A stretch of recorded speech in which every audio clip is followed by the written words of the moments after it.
the coin, heavier on one side than the other. It's completely fair.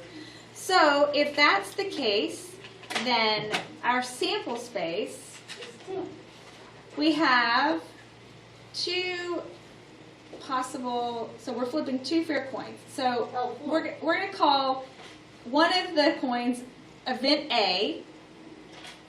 That's going to be coin 1. And it has two possible outcomes. Heads or tails.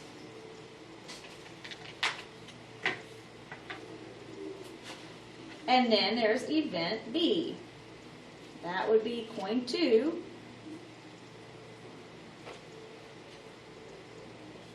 And it has two possible outcomes.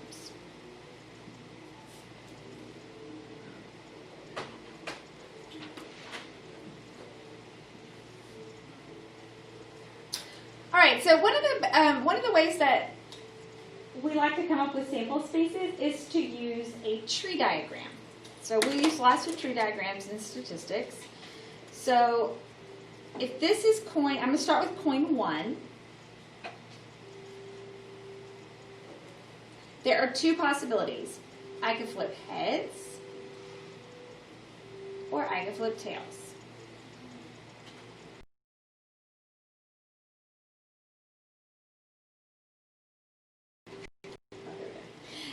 And then the next outcome is coin 2. I could flip heads or tails.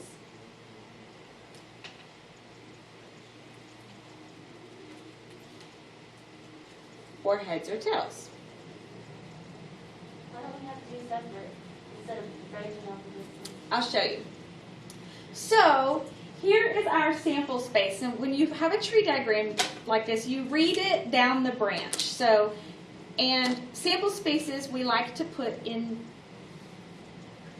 braces.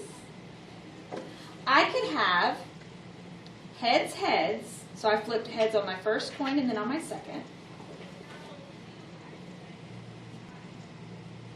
I could have heads, tails. I could have tails, heads. And I could have tails, tails.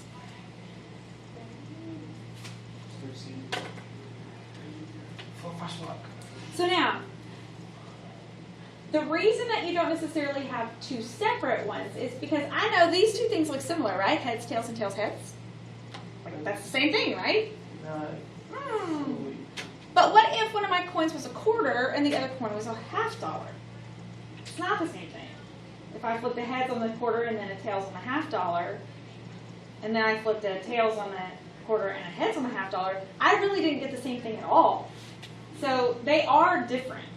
So that's why we try to define them out by this. Is if I flipped a head on the first coin and then the second coin, they create separate events. Is everybody good so far? All right.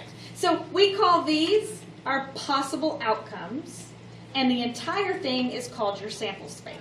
So when it says to create a sample space, that's what they want. They want the little braces with you listing inside. I won't ever ask you to create a sample space with a ridiculous amount of items.